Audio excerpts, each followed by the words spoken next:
Hello, welcome back to my YouTube channel. This week we're going to be going over all of my Sephora favorites. I'm going to go over hair care, skincare, makeup, body care, fragrances, pretty much everything. I'm going to start off with makeup just because I feel like those are the products that I really almost never change. I feel like I still have a good number of products, but nothing too crazy, I feel like, especially because a lot of categories I have like one or two items that I really love, and I can't bring myself to switch. So I'm gonna start out with lippies because that is definitely where I have the most variety.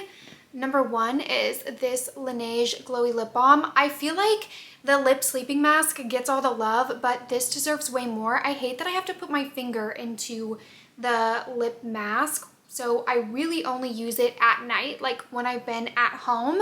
But this, I feel like, is just so lightweight. It's easy. It's a lot more convenient to have a product like this. In the same vein, I have the Summer Fridays Lip Butter Balm. I feel like everybody loves these. I feel like this lasts a little bit longer on my lips than this one. And I like the overall flavor a little bit more. Like the sense of this, I like more. I feel like this has more of like a gummy bear scent that I just can't fully embrace. These ones are new launch. It's the Tower 28 Lip Softy Lip Treatments. I have a video testing out all of the colors. I am obsessed with these. The smells are so good. This one is definitely my favorite. It smells so freaking good. Like, I honestly want to put it on. I want to put all of these on because I like them so much, but I already have one on, so we're not going to do that. This is the Too Faced Lip Injection in the shade Cotton Candy Kisses.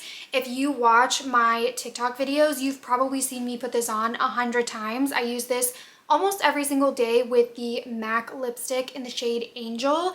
They don't have that at Sephora, but they do have this, and I am a huge fan. I will say this has a pretty strong tingly feeling if you're wearing it on its own.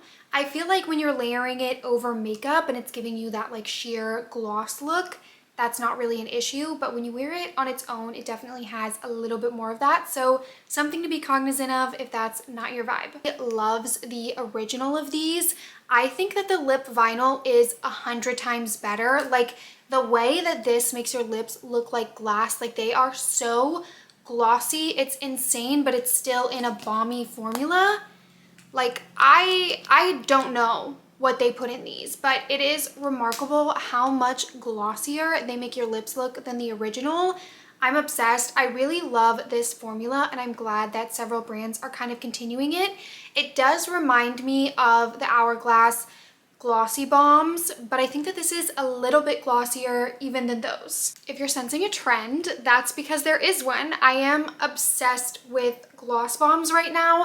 These are the YSL Candy Glaze. These are definitely pricey, but I do really like them. The packaging is very luxe. They feel bougie every time I use them, and I just really feel like they last a good amount of time. Like as far as the glossy bombs go, in my opinion, these are some of the longest lasting ones. I have this on right now. I definitely think that the clear is my most used color. I just typically end up going and gravitating more towards clear or a pink lip. For me, since this is more of an investment one, it's one I want to use pretty much daily if I can. So to me, this is something that you want to pick out in a color that you're going to use pretty frequently just to be able to justify the price point versus one that you're only going to pull out a handful of times a year. And then our final glossy balm, obviously the Hourglass Phantom Glossy Balm. I think that these are absolutely stunning. They did a campaign with Madison Beer that was also beautiful. It's really what sold me on this. This is in the shade Trace, which is the one that she uses in the campaign. It's definitely more of a fall lip color, so I would probably wait a while before picking it up in the shade Trace. But if there's another color that you've been eyeing, I definitely love the formula of this. I would say overall, my lips are very dry, which is why I've been loving the Glossy Balm formula, because I feel like they're very hydrating and they don't end up leaving my lips feeling dry, which I experience a lot with lip stains, lipstick, etc. So I feel like gravitating more towards glossy balms is a symptom of that, because they do keep your lips feeling very hydrated. They still have the finish of a gloss without ever feeling super drying. Then I am slowly becoming a lip liner girly. It took me a really long time, I'm not gonna lie, but I do have 4 that I really love. Number 1 is the Huda Beauty Lip Contour in the shade Pinky Brown. I use this the absolute most. Obviously, I lost the lid. Like, I reach for this pretty much every single day, and a lot of that is because it's the twist up, which I just feel like is a lot more convenient for me. I know some people prefer the pencil, they want a really sharp line. I do have 2 that are more in that category. We have Charlotte Tilbury Pillow Talk in the shade Medium 2. I feel like this is just the classic Pillow Talk shade. Absolutely stunning, but I am very lazy and I don't love having to reach for a sharpener, so that's really the only reason that this is this big. If it didn't need sharpened, it would probably be gone. Then we have the Tower 28 One Liner. I think that this is absolutely beautiful. Again, similar problem for me. I just don't enjoy pencils that I have to sharpen constantly. But I love this paired with the lip gloss in the shade Pistachio. I think it's such a beautiful baby pink natural lip color. I have the newer Hourglass lip liners. I think that this is absolutely stunning, and it's a super creamy formula. Obviously, it works really well with the glossy balms, which is why I have it in the first place. That is all for the lippy category. Obviously, a lot of favorites here. I feel like when it comes to my makeup, if I'm gonna switch something up, it's usually my lips or an eyeshadow, which we'll get to those in just a second. But I feel like for me, since I tend to stick to a very similar base and I don't change up my makeup very much, the things that I do gravitate towards changing are always my lippies and my eyes. Like I said before, I don't change up my makeup a ton, so when I want to spice things up a little bit, I usually do it with eyeshadow. For everyday makeup, I actually just put bronzer on my lids, which is what I have on right now. So it's definitely easy and it lets you multitask with the product. But if I want to spice things up, I'm going on a date, it's girls' night, that kind of thing, I either use the Charlotte Tilbury Pillow Talk Eyes to Mesmerize, which is like a light pink color, or the classic Urban Decay Moon Dust, the shade Space Cowboy. I also have this in a more translucent color, and I'll say I love both of these. This is a little bit easier to work with, but if you can't get your hands on this, because I know it sells out all the time, I would definitely recommend just getting the regular one and putting it over the top of a brown eyeshadow, because it's going to give you a super similar look to this. An honorary mention to the Makeup by Mario glitter as well, because I love that, but for some reason it's not in my little stack here. And finally, I have this little eyeshadow stick by Laura Mercier. It's just one of those kind of swipe and go, rub it in, blend it, and you're good to go. I feel like this is a super pretty color. It's in the shade Wild Rose, and I just feel like what I like about this is that it's so easy. I mean, that's kind of my go-to characterization of what makes makeup good to me in the first place. Is it easy to blend? Is it easy to travel with? Does it stay on long enough that I don't need to constantly touch up my makeup? So those are kind of my primary factors of what makes for good makeup, and I feel like all 3 of these eyeshadows are very easy on the go, great to travel with, and I know that they're going to last the entire night. But I feel like this is great if you want a brighter eye look, or even if you just want to like add a little bit of an accent to the inner corner of your eyes to brighten it up. I feel like this is the perfect shade for that. Moving on to face products. For foundations, I picked 3 different ones that I use pretty much on rotation. One of the 3 is almost always on my face. For everyday, I love the House Labs foundation. I know that some people have mentioned that they have issues breaking out with this foundation. I personally haven't had any issues. As an acne prone girly, I would say I have the biggest problems breaking out if I'm not cleaning my makeup brushes, which I am definitely guilty of. But I haven't had any issues with just this foundation. I've only seen issues if I'm not cleaning my makeup brushes. But that is something to be aware of. I would definitely patch test or get a sample if you've been wanting to try this and you are acne prone, just because I have heard some girls have problems, but they don't have any pore clogging ingredients that are listed, and it is a very skin friendly foundation. So I think that there's a lot of good to be had. I have it on right now and I just feel like it's very natural. It looks like skin and it gives a beautiful dewy finish. Next on my everyday foundation looks is the Lancome Teint Idolate Ultra. I might be butchering that pronunciation, but I really love this. I especially love it as an LA girly because it has SPF built in, so I can always reapply this over the top if I want to add a little bit more coverage, or I just feel like I need a reapplication of sunscreen. I do feel like the sunscreen makes it feel a little bit heavier, and it is definitely more of a full coverage foundation. Overall, I still find it to be very comfortable, and it's definitely a great long wear foundation. Finally, for lighter coverage days, I tend to go with this YSL New Skin Tint. It's very lightweight, super light coverage. It's not going to be anything crazy. If you have a lot of texture going on, I feel like this isn't going to cover that up. It's really just going to give you more of a my skin but better kind of appearance. And if you're like me and you self-tan but you don't like self-tanning your face, it's great for evening out the color of your skin tone, or if you have a lot of redness. I feel like it does a good job covering that, but it's not going to do the best job covering acne. I feel like the other two do a much better job with that. For concealers, I have two go-tos. They go with two of the foundations that you just saw. I have the House Labs concealer and then also the Lancome concealer. I think both of these are great. This one I think is a little bit more lightweight than this one, but I feel like either of them are great. I tend to gravitate towards this one more, but I will say I accidentally broke one of the applicators of this, bending it kind of funny, which did mean that I threw away an entire thing of concealer just because I couldn't get the product out anymore. So that's something to be cognizant of, because I feel like the packaging of this is not quite as stable as the packaging of this, but I do really love both of them. I just think that this is a little bit more of a watery consistency. It's definitely still good coverage, but it is a little bit more lightweight. So if you don't like a heavier feel, I would stick to this one over House Labs. For setting powders, I have 3 different setting powders that I really like. The Say translucent powder. If you're an acne prone girly or you have sensitive skin, I love Say Beauty. I feel like they just really create very skin friendly products. Obviously this has seen some wear and tear, but I do feel like this has a little bit of shimmer. So if you're not looking for shimmer or you want more of a matte look, this is probably not going to be it. I also love the Kosas Cloud Set powder. I feel like this is great for more of a matte look, and it does give a little bit more color. And finally, this is kind of my everyday go-to setting powder, which is the Huda Beauty setting powder in the shade Pound Cake. I originally got this in the wrong color and I absolutely hated it, but I loved the formula, so I went back and I bought it in the full size in the right shade, and I honestly have been using this pretty much every day since. I'm really loving working in sets of 3, I guess, because next I have 3 different blushes.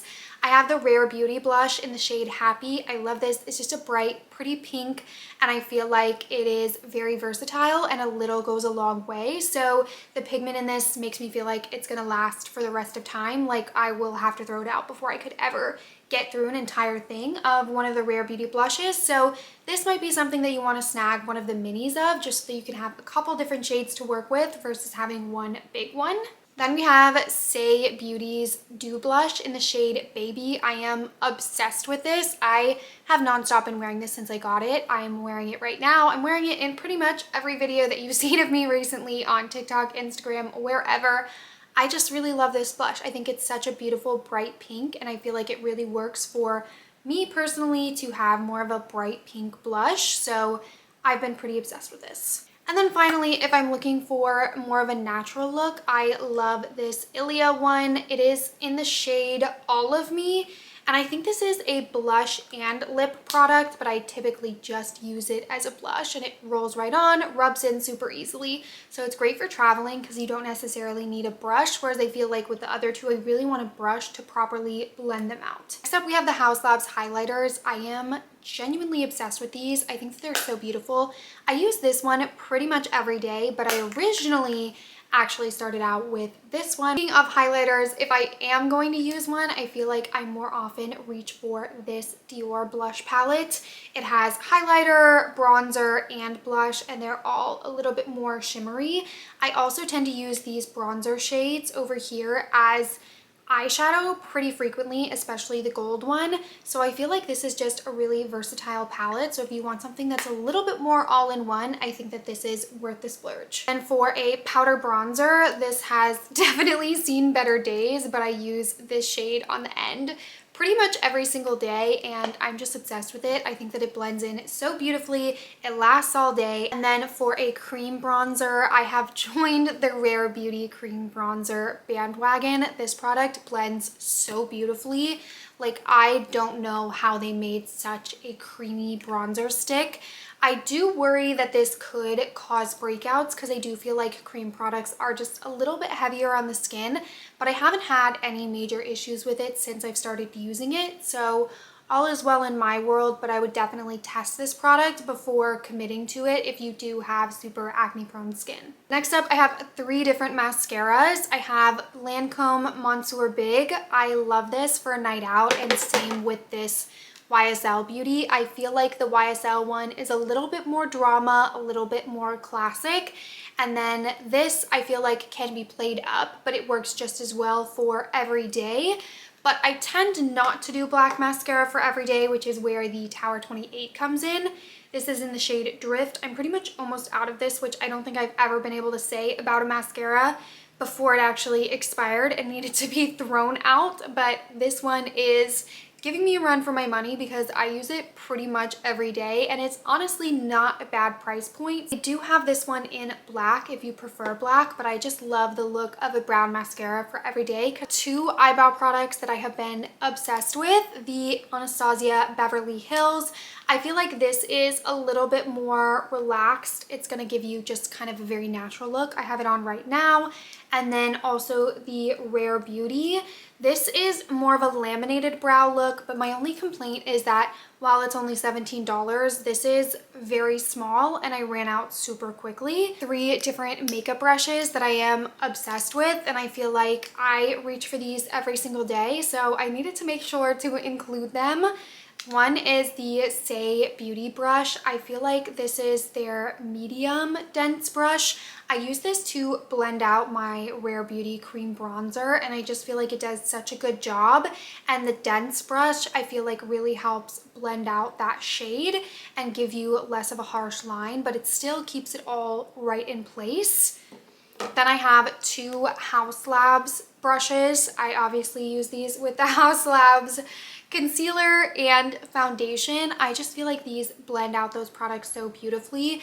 I really love the shape of this concealer brush in particular because I feel like it works really well under the eyes. And all right, that is all for makeup, so let's move on to hair care. As you can see, I have quite a few products.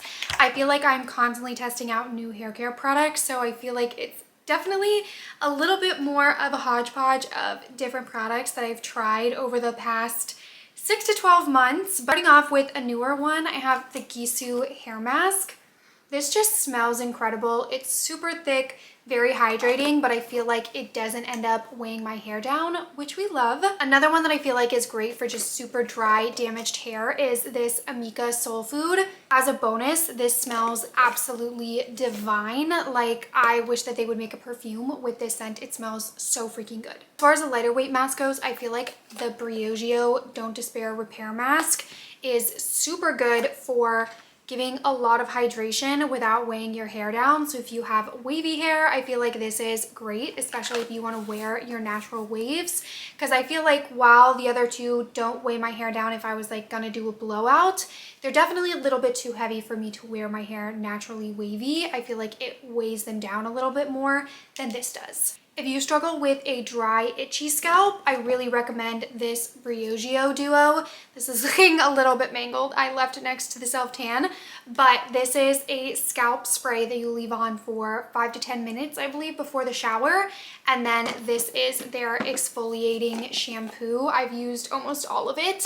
I swear by this combo, like the way that it relieves my scalp from being itchy and dry, and it lasts a good week or 2 before I need to use it again. Since we're still on the realm of treatments, serums, etc., I love the Vegamore Grow Serum. My hairdresser always comments that my hair grows like a weed, and I feel like it's because of this. For hair oils, I have 3 that I've been obsessed with, but 2 that I have on hand. The one that I don't have with me is the Gisou hair oil.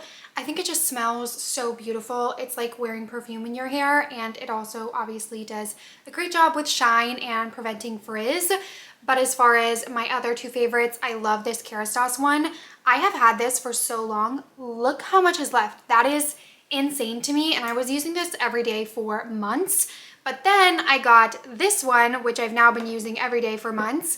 This is from the Premier line. This one is supposed to be a little bit better for dry hair and damaged hair. So I've been using this one a little bit more just because I do bleach my hair, so damage is there for sure. As far as heat protectants go, I have 3 different ones that I really love. This one is by Alterna and it does a host of different things, but it does have heat protectant and it's also a great leave-in conditioner. So if you have dry hair, it's super hydrating. And we have this Moroccan oil one. It's almost gone. It's for color treated hair.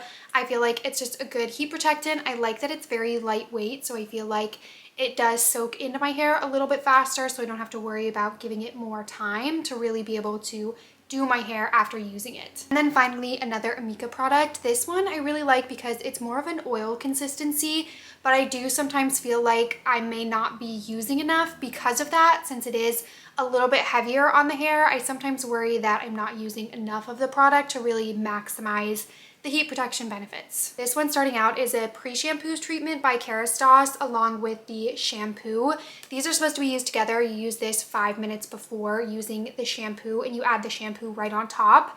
I have blonde hair. This is actually for chlorine damage from shower water, but I feel like this has helped so much in keeping my hair bright. Like, I don't know why the chlorine matters for that, but it must have something to do with the hard water damaging the color of your hair.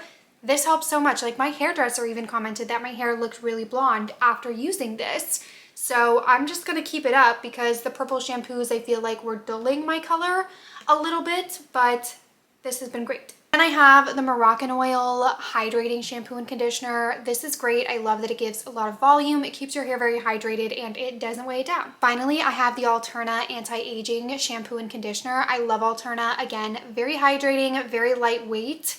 And one of the bonuses of this one is that it's designed to be anti-aging. My friend Melissa swears by it, says that when she stopped using it, she started getting gray hairs. I feel like if anyone could prevent you from getting gray hair, it's Alterna. I don't know that that's what this product is catered towards, but I do know that it always leaves my hair feeling incredible, so I'm gonna keep using it. Next we have skincare, and I'm not gonna lie, this is a lot less. I feel like I've really been streamlining my skincare and using a lot fewer products, and my skin seems to be enjoying that a lot. So here's everything that I have for now. I've been loving this Core's Greek Yogurt Foaming Cleanser.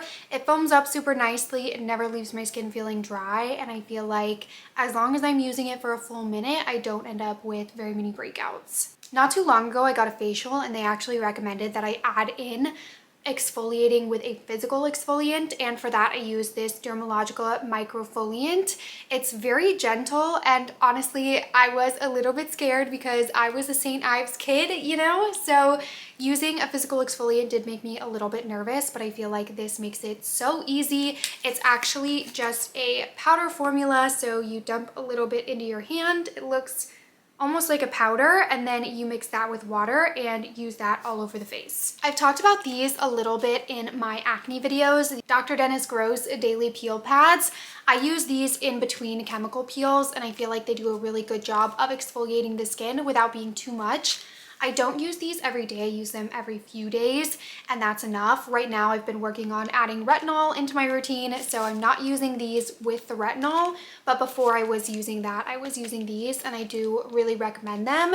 They're also, as you can see, very convenient for travel, which I feel like is a major plus. Tackling dark spots, you've probably heard me talk about the Caudalie Vino Perfect Serum. I am obsessed with this serum. It's done a great job helping me with dark spots. I have tons of different videos on this over on my TikTok, but yeah, I really just can't recommend this enough. It's an alternative to vitamin C, and it's a lot less irritating to the skin, which is a big win for me because I have very sensitive skin and I haven't always been able to tolerate vitamin C well, so this has been great. For sunscreens, I have 3 different products. This is a new one. This is by Kosas. It's called Sunbeam, and it's a bronzy color. I feel like this is great when my face isn't matching my body to kind of even out my skin tone if I just want to go to the gym. I love Supergoop sunscreen. This is just the best no makeup essential. It's super dewy. It looks great on the skin. I do want to try out their skin tint, but I haven't gotten around to it yet. That might be on my Sephora sale wish list. but we'll see. I'm gonna go ahead and go in store sometime this weekend to test out some of the products. If you self-tan and you do want to tan your face, I really recommend Tanlux. I love their at-home tanners. This one is face drops, so you just mix it with your moisturizer. They also made an actual moisturizer, which I personally really actually enjoy this. It hasn't caused me to have any breakouts. It's very hydrating, a very rich moisturizer, so it feels great on the skin. For my oily and acne prone girlies, I love this Skin Fix gel moisturizer. They have a cream formula if you have dry skin, but I feel like the gel texture has been great on my acne prone skin, and it also has niacinamide, which helps with dark spots. Another product you've probably seen me talk about is the Shani Darden chemical peels. This is the actual peel part, and then there's a mask that goes on top. I really love these products. I feel like it's been great, especially to try to save money and not go get professional facials every 2 weeks, because that's insane. But these are great to do at home. They're super easy, and I feel like my skin genuinely looks like I just got a professional facial. If you want longer natural lashes, Grande Lash 100%. I love this serum, and I definitely notice a big difference when I stop using it, but at least I know it's definitely working. And then a new favorite of mine is the Caudalie Vino Perfect Eye Cream. I feel like this is the same thing that I experienced with Vino Perfect. It just works super well. And another product, this one was recommended to me by my friend Maya. It's the Kors Velvet Skin Drink. This is a very good hydrating product. I feel like I really enjoy it because it doesn't end up breaking me out, but I still get that extra layer of hydration before I go to sleep. And that's all for skincare. And finally, we have some body care and fragrance favorites. I feel like I usually don't splurge on body wash, but if I was going to, I love this Melrose Place one. It does smell really good. It's a super clean girl fragrance. I feel like generally for body washes, I usually gravitate towards warmer scents, but I do love this one, and I feel like it pairs really well with Miss Dior and Burberry Her. For self-tanner, obviously had to include Tanlux. I am obsessed with them. I feel like the reason that I'm obsessed with them is because they smell like perfume and it doesn't give a self-tanner smell. Like, my fiance even comments on it because I recently used a different brand of gradual tanner because I ran out of my gradual tanner from them. And he was like, why does it smell like that? Because he's used to the scent of this one, which smells like perfume. Please don't hate me for this one, but I do really love the Sol de Janeiro Bum Bum Creams. This one I am fully out of. I've probably bought this like 3 or 4 times. I just really love this fragrance, but when I first put it on, I hated it. So if you're in the store, try it out, wait a while, and then come back to it. This one I liked more right away. It's definitely a very warm fragrance. So love the sprays. I know that some people say it smells like alcohol. I think that they're just not giving it the time to dry down. That's kind of a common experience that I have with Sol de Janeiro as well. Like, initially I don't like the smell of a lot of their products, but once I give them time to set into the skin, I feel like I have become obsessed with them, which is why I have so many. Another body care and lotion that I love is by Kopari. This is the Tahitian Vanilla. This literally makes me feel like we're back in Bora Bora. Like, I just love the scent of this. It smells so good, and it's a super thick hydrating cream, which I feel like I especially need when it comes to body care because my skin is insanely dry. For fragrances, I have 4, which I feel like is being very good. One is Miss Dior. I love just the classic scent. I have the giant one because I've loved this for years. This is probably my 3rd bottle of it. Like, it just smells so good, so classic, and it's sweet without being too much in my opinion. YSL Black Opium, I love this one for a date night. It's a little bit sexier, a little bit more sultry. I feel like I gravitate towards it more for date night than everyday wear. This one is another one that I really loved. It's Burberry Her. It's very sweet. It has a nice undertone of vanilla, but I feel like for me, it just didn't end up beating Miss Dior. So I did run out of this. I used the full bottle, but I went back to Miss Dior after. And then finally, I have Replica's Beach Walk. I really love this as a summer fragrance. It's very much giving vacation, and if you live somewhere like I do in Los Angeles where it kind of constantly feels like vacation, I feel like this is a great signature scent. It's not mine, but I do feel like I reach for this, especially if I'm headed to a tropical destination. That is all for my Sephora favorites. Thank you so much for watching. If you have any questions or you're looking for other recommendations for the Sephora sale, be sure to drop them in the comments, and as always, I'm available over on Instagram through DMs, but otherwise I will see you next week.